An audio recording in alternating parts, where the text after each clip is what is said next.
What's up, everyone, and welcome to Friday Night Draft League Week 1. I'm joined with Perk Hayes, and today we're going to be commentating over the Cuernavaca Cyndaquils and the Cleveland Celebii. What do you think about this matchup, Perk? What's up, guys? I think this is going to be a really good match. The Cleveland Celebies have a really good team. Obviously, they'll be playing the Cyndaquils, who is our reigning champion from last season. So, you know he's going to bring the tech. And, I think Celebi's got a really interesting team, especially with, like, Miraidon, an Iron Bundle being so prevalent in VGC already. It's definitely a threat. And, I think it's just overall it's going to be a really good match. Yeah, I think it's going to be phenomenal. I want to lean over with the Groudon and the champion team, because you don't vote against, you don't bet against the team that has already won before, right? So, right. And so I'm going to lean on that side. I think they have the advantage just because they have experience in the league and whatnot. But It's going to be really interesting.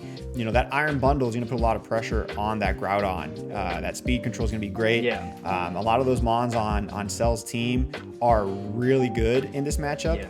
So It's going to be a tough one regardless. But I kind of lean over that the Cyndaquils will get this one. I'm going to have to give it to the Celebii this time. I think that the threats that he has on his team, he has perfect answers for a lot of the Cyndaquils Mons. And I just think I like to root for the underdog once in a while. And while the Celebies may be a great player, they haven't played in our league, so we don't know necessarily what to expect from them. And I think that's what's going to make this match, really good. So. Yep, let's get right into it. The match starts right now.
And we're here with the matchup. Right now, we're watching the Cuernavaca Cyndaquils linking up with the Cleveland Celebii. They're currently picking out their rule set. Big disclaimer, as if you can't tell on the screen right now, obviously the footage for this match has been recorded by the Cuernavaca Cyndaquils. Therefore, the text is in Spanish. It might be a little bit difficult for some to kind of translate the words of the match on screen. It might be a little bit harder for us as well, as some moves don't translate. But we'll do our best here for commentating purposes. Right, and thankfully our very own Curse Shaka here does speak Spanish, so that will benefit us greatly. Yeah, we'll break it down, right? We'll break it down. So right now we're in the team select screen, and we can actually get a sneak peek on the Cuernavaca Cyndaquils team. That Groudon, Noivern, Goldengo, Great Tusk, Lilligant, and Samurott. Both of those being Hisuian. Yeah. I mean, pretty interesting items too. Yes. What? I don't even know what that cube one is. That's the loaded dice. Oh, okay. I thought it was a dice icon, but yeah, It might be. I can't say that I'm super surprised with what he brought, given the options that he has against this team. And now we see the opponent rocking the Miraidon Iron Threads, Iron Jugulus, oh my gosh, the Abomasnow, the Iron Bundle, and the Gallade. This is a very scary team comp. I was about to say, looking at the team on the team sheet is one thing, because you do have your D tier picks sprinkled in there, but looking at a 6-stack of this team, where they've been handpicked to go into the match, it definitely looks very intimidating. And the fact that Miraidon enables both the Iron Treads and the Iron Jugulus, and then actually it also Iron Bundle, but then you have the Abomasnow that enables the Iron Bundle to just hit blizzards. Oh, no. This is terrifying, and I don't see off the top of my head a wide guard user on Salo's team. No, I don't believe so. It is possible with the Hisuian mons that they have abilities that I'm not aware of, because I'm not super familiar with their mechanics now that they've moved into the newer games. Yeah. So like maybe we'll see some interesting tech there. Yeah, I think for this matchup, I think Salad needs to be able to control the field and retake control, because I think the biggest amount of pressure here is going to be the fact that not only will the Cleveland Celebii have the electric terrain with that Miraidon, but they're also going to have snow. And the Cuernavaca Cyndaquils will be able to get the sun, but other than that, they're kind of left up in the air, as we see the lead off of that Miraidon, Iron Jugulus versus Goldengo and Lilligant. Hey, I mean, this lead for both sides is pretty good. I would say the Miraidon side it's just stacked. Like you said, that Miraidon being able to enable so many of his other mons is obviously, like, he can go with so many different pairings, and he still has an advantage. Correct. Yeah, and right now, we haven't seen any moves yet. Here we see... I can't translate that much, but we have a fairy move that looks like Dazzling Gleam, which it seems like it might get selected here, and that's actually a really good coverage move here. It hits both these monsters super effective. This looks like potentially like a Seed Bomb here at the first set. The bottom one being Protect. After you, right on top of that Protect. And then it looks like Triple Axle for that Ice move. Right. So... Again, Cuernavaca Cyndaquils do have coverage here for these two mons, so it's going to be interesting if any Terras are involved. And right off the bat, we do see that there is a Terra involved on the Iron Jugulus. Right, and what do you think? Going for Terra Grass. That's interesting. Maybe to potentially avoid sleep? I don't know that Hisuian Lilligant has that as an... Do they get Spore? I think it gets Sleep Powder. I think it also gets Chlorophyll, so I think the read there was probably a hard switch into Groudon to get that Drought, to get the Sun activated. And since Iron Jugulus is not on the ground, the electric terrain won't prevent the sleep. But we didn't get that, as we see a Terra from Goldengo as well to the Fairy type. We got the Protect out, sets up the Tailwind. I don't know. I mean, the Tailwind's obviously always an advantage, but I mean, I think right now it's like, I don't know that it's necessary just yet. Yeah. And that Electro Drift was a critical hit right off the bat onto the Goldengo, enough to take it straight out, and the Cuernavaca Cyndaquils do not like that one No, bit. and I mean, they didn't even get a chance to really utilize Goldengo there, and I think, you know, presuming that was Dazzling Gleam, you know, that was probably going to be good damage on Miraidon after, the Iron Jugulus Terras. He's probably not taking a whole lot of damage from that, but still some chip on it is not bad nonetheless. But losing a Goldengo that early when it's such a powerhouse is definitely not what they wanted to do coming in here. So right now we have the Earthquake as the first move, followed by what looks to be Rock Slide, Thunder Punch, and Protect. And interesting set here, right? The Earthquake is going to be kind of weakened by that Grass Terra on that Iron Jugulus. Right. Miraidon's going to get hit pretty hard with that, though. But the Lilligant would also get hit with the Earthquake, which again, that's the issue, having that Groudon there, right? Right. Sure, Lilligant's faster, but what's he going to do now? You know, and he's also he's kind of backed himself into a corner here too, because he just protected last turn. So now you really can't go for the Earthquake. Looks like he's going to go for After You, is what he's hovering over right now. Right, and we still don't know, like, what does Iron Julius have, you know, in terms of a grass move. Is it just defensive? Is it offensive? Like, and then he switches into the Abomasnow, which I think is a great play. Yep. So we see... And that looked like an Air Slash right there. Yeah. And then that's quad super effective, because that Lilligant is both grass and fighting. So that's another KO. So we do see the Earthquake. Not doing a lot of damage though, like I said, enough. with that Terra, it's just not taking a lot, and then Abomasnow obviously is he just eats that all day. Yeah, both these mons being grass types, definitely not being hurt too much by that Earthquake, and right now the Cleveland Celebii are completely dominating the champion team. Yeah. So it's very interesting how this match has been taken. They have all the momentum right now. Like it's the ball is absolutely in their court. I think. Just playing smart and not... I think at this point it's like, don't outplay yourself, right? Like, it's their game to lose. If they play like they've been playing, then this takes them to a game 1 win. Yeah, and we're seeing a helping hand from that Abomasnow going into the Air Slash into the Great Tusk. Again, all 3 hits from the Cleveland Celebii have been one-hit KOs onto their opponent. Just really, really calculated. That was some good damage right there, but given how slow Groudon is, that's probably going to be a game 1 for them. Yeah, I think all that would need to happen here is a nice little Blizzard from the Abomasnow. Tailwind should still be up. And then an Air Slash. Okay. I probably would have thought maybe there's like a Thunder. There you go. There's the Blizzard. So that's a quick game 1 win for the Cleveland Celebii. They're up ahead 1-0 against the Cuernavaca Cyndaquils, and they didn't get a single KO in this match. Yeah, I mean, they played that match perfect. I mean, you really can't ask for much more than that. I mean, a 4-0 win is huge. Like, they clearly came in with a game plan. They played with their team. Presumably, like the way the team synergizes is just really good, and it seems like he checked all the they checked all the answers for what the Cyndaquils could have brought, and they were ready.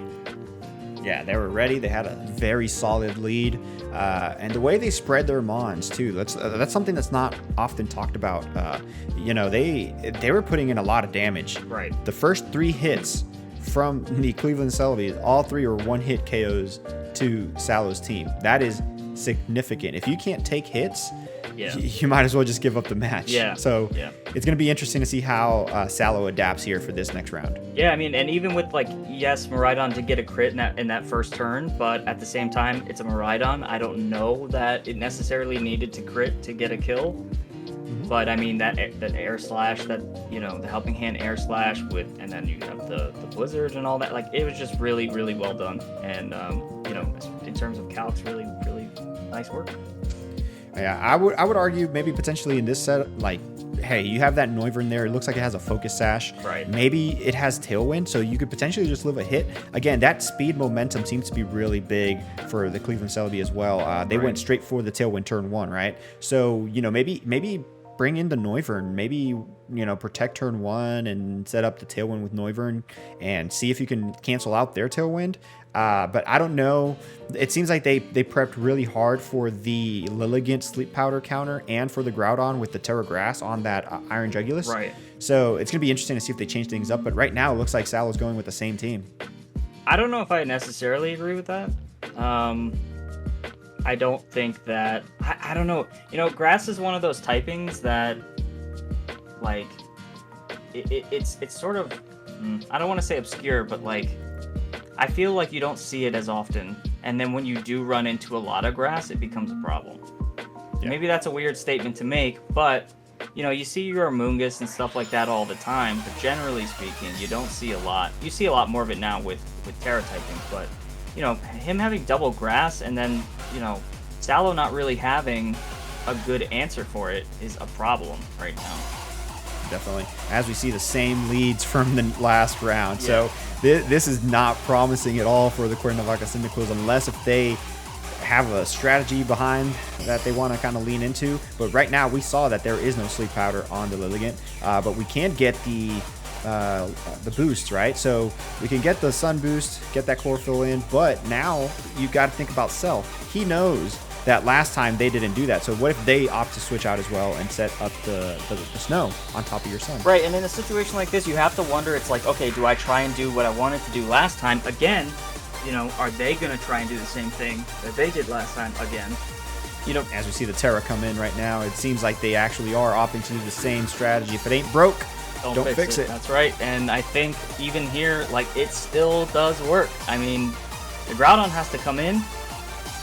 They know that, the Cyndaquils have to swap out that Golden Ghost slot. And I think they handled it pretty nicely. I mean, it looks like... We'll see here. I don't know what that says. So I think he took away the terrain right now with that move. And then that looked to be Draco Meteor onto the...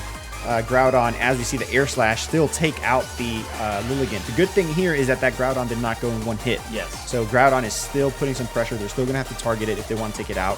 Miraidon did lose special attack because that was Draco Meteor. So we're not entirely in the same situation as last match, but right now Salo's still not in the clear. He still needs to take advantage of this I would say the fact that there's no momentum on either side yet is kind of balanced out. Well, I would say in one aspect, right? Like you have Groudon alive, but it's so slow. I don't see what you can do with it, and in reality, like I don't know that with what he has left, he has an answer, because we've already seen the Golden Go can't stand up to this combination, even with a Terra, and obviously, you know, the Great Tusk here, it does have some answers, but Great Tusk is also not the fastest Mon either, and Rhydon is insanely fast. And he does have the Choice Scarf on the Great Tusk, so that I think would probably give him that advantage there in terms of speed. I don't think there was a Tailwind set up yet, so we only saw the Air Slash. I would protect the Groudon and then go in and try to take out Iron Jugulus probably, since that seems to be more of a threat since it sets up the Tailwind. Rhydon's low on special attack. Yeah. But I mean, it's all up to what Sallow wants to do here, and it's going to be very interesting to see. I think setting up the Protect on Groudon is probably the play, because you want to bait out at least one attack, and Cell knows that they have to take out Groudon. It's obviously a threat even at low health. So here we see the Abomasnow come in for that Miraidon, which I think Sallow actually targeted. We see the Protect from Groudon like we mentioned a second ago. And now let's go ahead and see what finally comes through. We see the Headlong Rush coming in from the Great Tusk into the Abomasnow, trying to take out that Miraidon, but it didn't work out.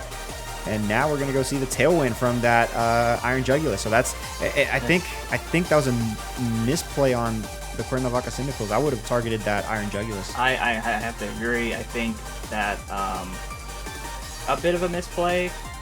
I think on the other hand too, I think that that Cell's team played that exceptionally well. Yes. You know, they got the Tailwind up just in case.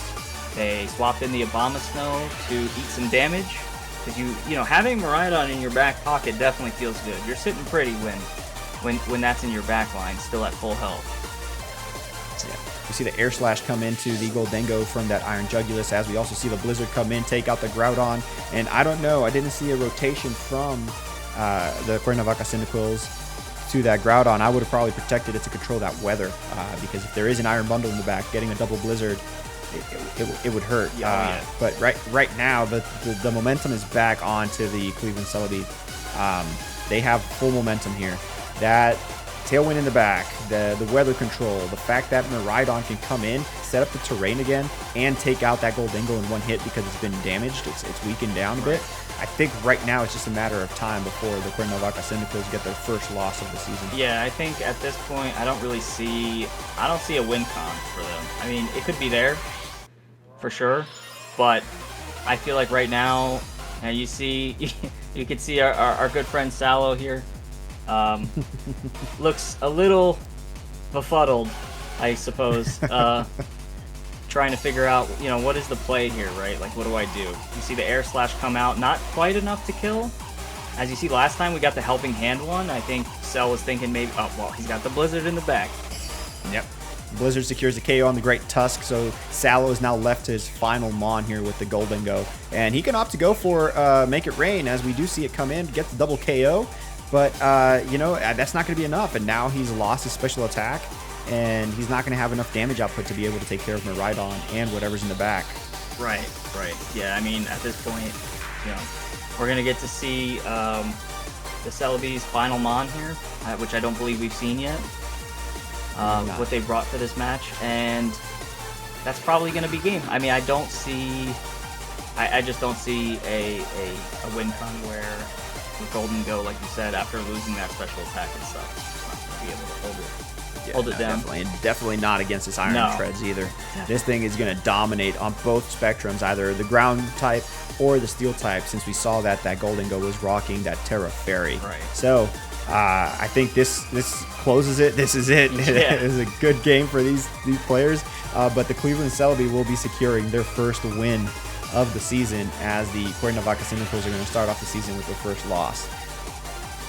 Yeah, and I gotta say, like, hats off to the Cleveland Celebies. I mean, they played exceptional. This team is absolutely dominant. I think this team is going to go really far. I mean, it looks so powerful on paper, and then watching it play, with somebody who knows how to use it clearly, it looks really, really nice. And I'm excited to see what they'll do. I'm excited to see what the Cuernavaca Cyndaquils will bring to the table next week as well, because I think, as our reigning champ, they definitely have the potential to bring it back and come up with some sneaky plays and some good strats. So look forward to some of that.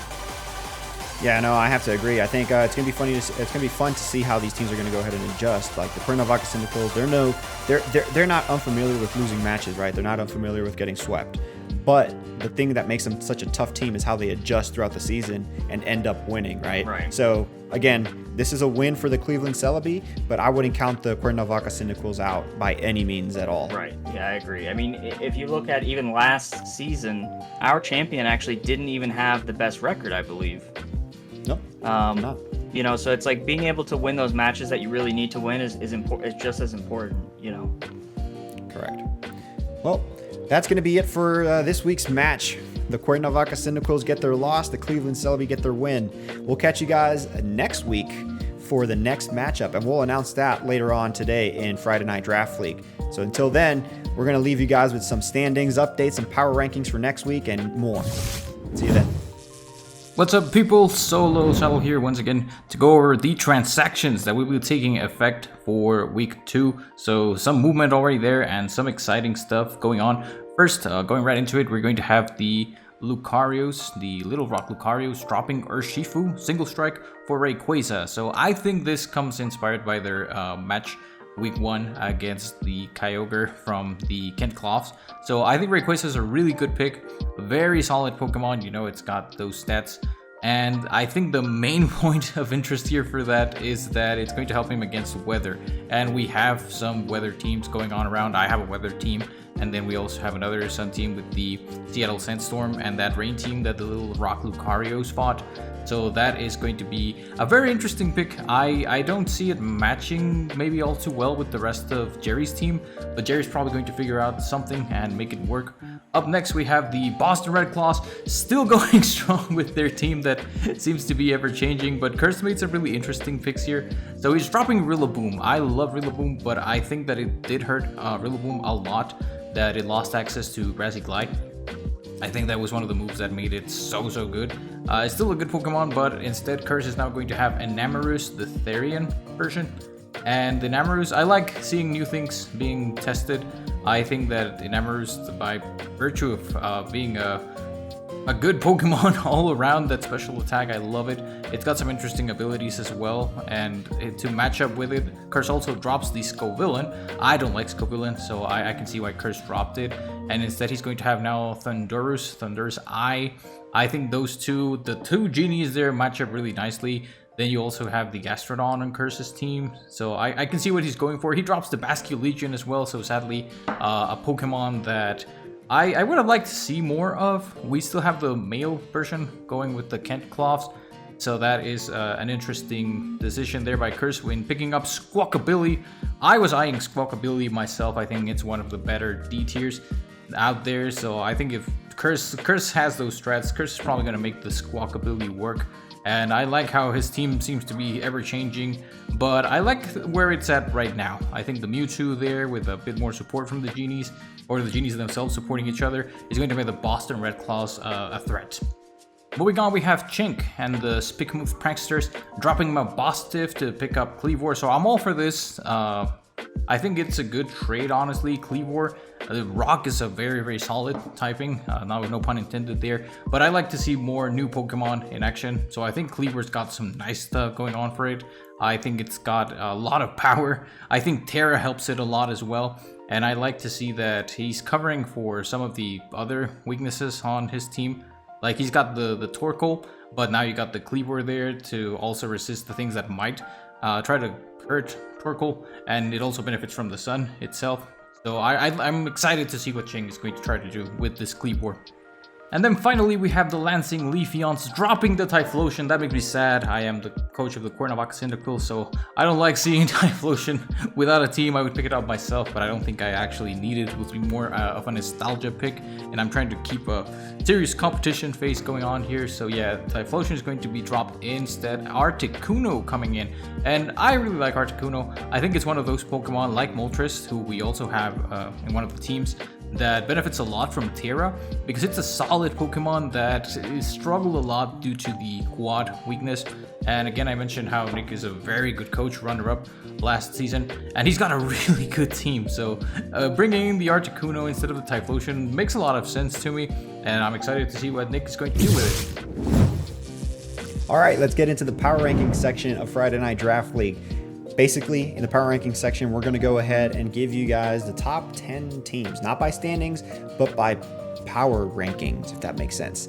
We're going to take a few things into consideration: team comp, the coach, their experience in the league, their wins and losses, and so on and so forth. So let's get right into it. Coming in at number 10 and not moving, we have the Little Rock Lucarios. Coming in at number 9, dropping a few slots, is the Boston Red Claws. Coming in at number 8, we have the Seattle Sandstorm. They actually, I believe, dropped as well. Coming in at number 7, we have the Flying Dutchmans, a really great team, honestly, and great name. Coming in at number 6, moving up a bit, is the Riolu's Rangers. They did very well, got their win. That's awesome. Coming in at number 5, we have the Spike Muth Pranksters. They did great as well. They're moving up. Number 4, the Cleveland Celebii. They're moving up. We just covered that match. They won their match. They're moving up in the power rankings. And then coming in at number 3, the Cuernavaca Cyndaquils actually moving down, considering that they just lost their match. Coming in at number 2, we have the Lansing Leafeons also winning their match. So we're going to go ahead and put them up there at number 2. And coming in at number 1, you guessed it, the same team dominating the power rankings yet again is the Kent Cloths. They dominated their match 8-0. So let's go ahead and move on over to the standings. So for the standings, we have two different divisions. We have the Orange Division, we have the Violet Division. So for the Orange Division, we have the Riolu's Rangers leading the pack at 2 wins, 0 losses, 8 kills, 5 deaths. Then at number 2, we have the Flying Dutchmans, 1 win, 2 losses, 6 kills, 11 deaths. Cuernavaca Cyndaquils, which we just saw, coming in at number 3 in the Orange Division with 0 wins, 2 losses, 2 kills, 8 deaths. Coming in at number 4, we have the Seattle Sandstorm, 0 wins, 2 losses, 1 kill, 8 deaths. Coming in at last place for the Orange Division is the Little Rock Lucarios with 0 wins, 2 losses, 0 kills, 8 deaths. And then we move over to the Violet Division to wrap things up here, and we have the Kent Cloths at number 1 with 2 wins, 0 losses, 8 kills, 0 deaths. An impeccable record right now. Coming in at number 2, we have the Cleveland Celebii. We just watched them play. 2 wins, 0 losses, 8 kills, 2 deaths. Almost near identical to the Kent Cloths. Coming in at number 3, we have the Spike Muth Pranksters. 2 wins, 0 losses, 7 kills, 2 deaths. Coming in at number 4, we have the Lansing Leafeons. 2 wins, 1 loss, 10 kills, 7 deaths. This is a fierce division right now. And the last place, coming in number 5 for the Grape Division or the Violet Division, is the Boston Red Claws. 0 wins, 2 losses, 5 kills, 8 deaths. Even though they lost, they got some work done. So, what do you think will happen next week? We'll have to wait and see what happens.